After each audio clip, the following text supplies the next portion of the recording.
Hi friends, ఇప్పుడే పొలంలోకి వచ్చాను.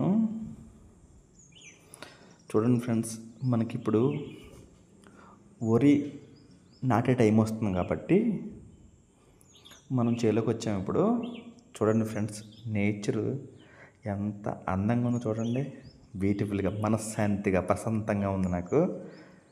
ఇప్పుడు మనం ఏం చేస్తామంటే వడ్లు తీసుకొచ్చి పోస్తాం. వడ్లు ఉంటాయి కదా, అది మొలిస్తే దీన్ని నారు అంటారు. అర్థమైంది ఫ్రెండ్స్? ఈ నారు ఉంది కదా, ఇది ఎంత హైట్ వచ్చింది? 3 ఇంచెస్ వచ్చింది చూడండి. ఇంకా మనకి 6 ఇంచెస్ రావాలి. అంటే ఇంకొక 20 డేస్ అట్లా వస్తే మనకి నారు వస్తుంది అనమాట. ఆ నారుని తీసుకొని మనం ఈ పక్కన చూసారా, అటు పక్క చూడండి ఒకసారి. లెఫ్ట్ సైడ్ ఉంది చూడండి. నాకు ఆ లెఫ్ట్ సైడ్ ఉంది కదా, అది జనుము. ఐడియా ఉంది మీకు?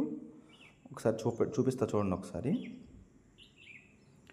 ఆ జనుము ఉంది కదండి పక్కన, ఉంటే వరుసగా అది మనం దున్ని బలం పెడతాం. ఆ తర్వాతకి నారు వస్తుంది అనమాట. అప్పుడు ఈ నారు నూటి తర్వాత మనకి వడ్లు వస్తాయండి, మనకి పెద్దదైన తర్వాత. ఓకేనా ఫ్రెండ్స్? చూడండి, రైస్ ఇప్పుడు వేస్ట్ చేయకూడదు.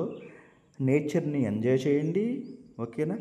సరే ఫ్రెండ్స్, నా వీడియోస్ నచ్చితే లైక్ చేయండి, షేర్ చేయండి, సబ్స్క్రైబ్ చేయండి ప్లీజ్.